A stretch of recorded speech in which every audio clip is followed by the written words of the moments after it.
Networking. Networking is doing everything your mother told you not to do. Right? She told you don't talk to strangers. And networking is all about talking to strangers. That's what networking is about. Now, some people are good at that and some people are not so good. Okay? There's names for that.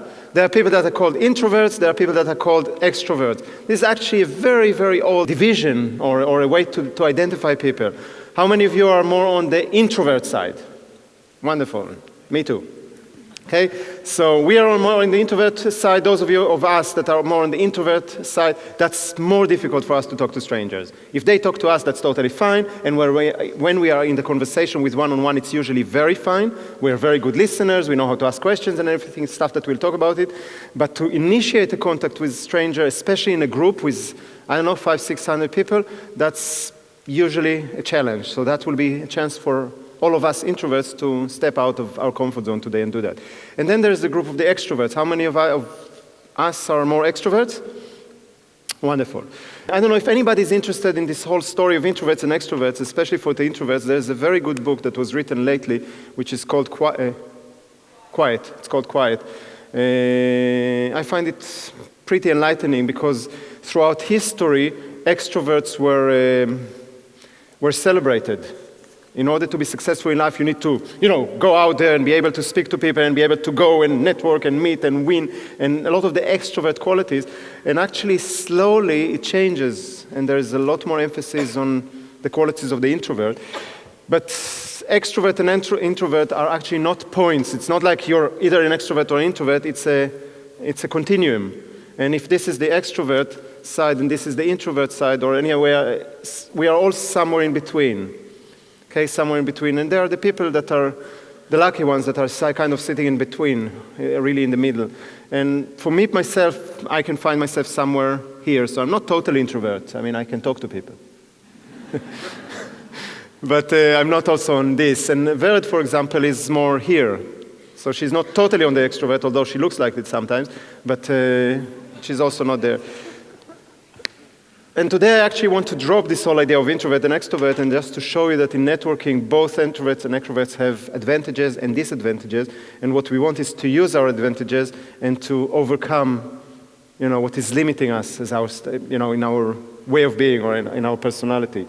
We're going to do what your mother told you not to do and talk to a lot of strangers today.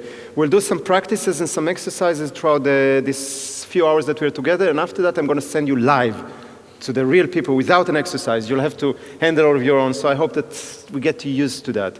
Because is networking important? Yes. It's important, and you're here so you know that it's important. Not everybody knows that it's important. Or some people heard that it's important, but it's not worth the trouble. Okay? It is an important marketing strategy. It's a way to grow your business. And since years and years, I'm teaching networking, and at the beginning, I used to teach it as one of the 5 most important marketing strategies, and it used to be that I would teach that as number 5. But since the crisis started, this is going up and up and up and up, and for small businesses, I believe today this is probably number 1 or 2 best strategies to grow your business.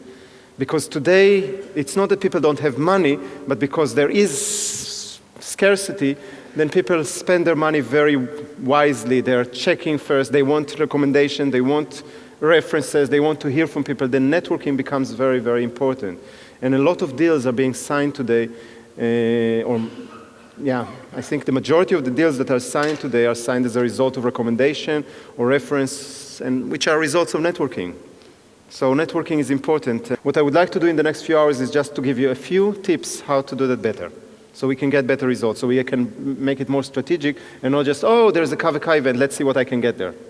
Or, there's an Open Circles event, there's lots of people there, let's see if something will happen. That's not going to make it, okay? That's not strategic thinking, that's not long-term thinking. We want you to start thinking, using the tools in the right way, and networking is a wonderful tool. Is that okay? Yes. That's pretty much what I would like to do that. So before we start, I'd like to invite you to do a little networking exercise. And basically, it's just meeting strange people. What I'm asking you is to meet some people like you do. Don't act it out, but just go, shake hands, say, hey, my name is, and introduce yourself very, very shortly. It's not a time for elevator pitch or this will come later. You'll have chances for that. But right now, it's just basically shake hands, smile, introduce yourself with the name and maybe name of your business or what you do, and then move on. Basically, wish each other a wonderful day, and then you move on. Is that okay? Doesn't sound too difficult, right? Does it sound too difficult? No. Well, if it's not difficult, it doesn't make any learning experience. So let's make it a little difficult. So there's a little twitch, a little trick to it. Okay? You're going for the next person. Hi, Anneke. My name is Nisande, and this is what I do. Right?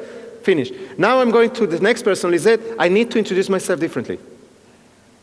You cannot introduce yourself the same way more than once.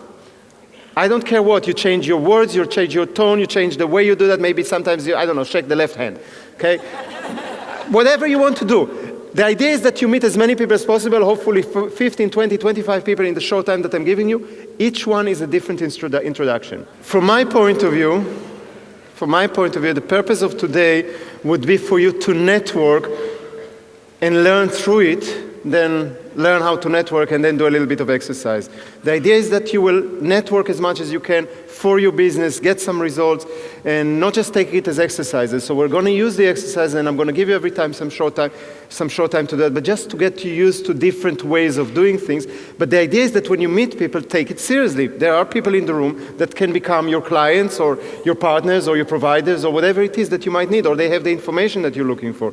So it's good to open your eyes, your ears, and not just to play it, oh, there's an exercise. Nisande says, let's shake hands. Okay, it can be very valuable if you actually remember who the person is.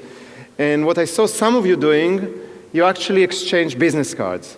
How many of you exchange business cards with at least one person right now? Wonderful. How many of you didn't? All right, so first lesson. Any networking event where you meet more than 3 or 4 people, so it means that you're coming back with 3 or 4 business cards, the business card itself has no value whatsoever because a day later you don't remember this person at all.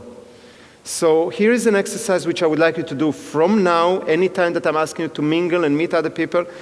Ask for a business card, and as soon as you said goodbye to the person, you take the business card, you turn it to the other side, and you write something to remind you that person, or something that is important for you to remember about this person on the back of the business card.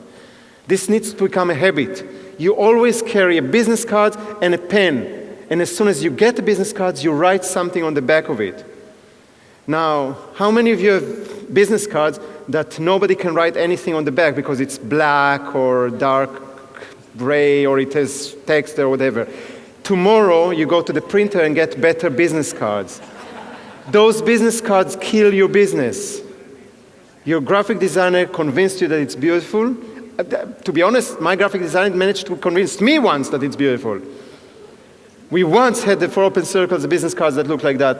It doesn't serve it. It doesn't allow other people to write something. And many people are used to do that. I don't care if there's a picture on it. On the back needs to be free space. I mean, you can put something little on the back or whatever it is, but it needs to be a lot of space. Actually, you should encourage people. When you give them the business card, encourage them to write something on the back, or even you write, hey, let me give you my special number, or whatever it is. Because as soon as there is something written, handwritten, people will look at that. Do you understand? It makes a difference suddenly. Oh, I need to remember something. Even if you write something in handwriting there, it's valuable. So make sure the back of your card is not just that it's in a color that you can write on it, it's also from a material that you can write on it. Because many of you have all those cards that are very special. They are wooden, metal, golden, watery, I don't know what, or a material that you cannot write because it doesn't take ink. It's a mistake. Business card is a tool not for your ego, but for your business. Your ego and your business usually collide. You probably heard that from me if you've been to the Master Entrepreneur. I told you that about your website or about your brochures many times. Your ego and your success of the business goes the opposite. The more you take care of your ego, the more your business will suffer. Okay?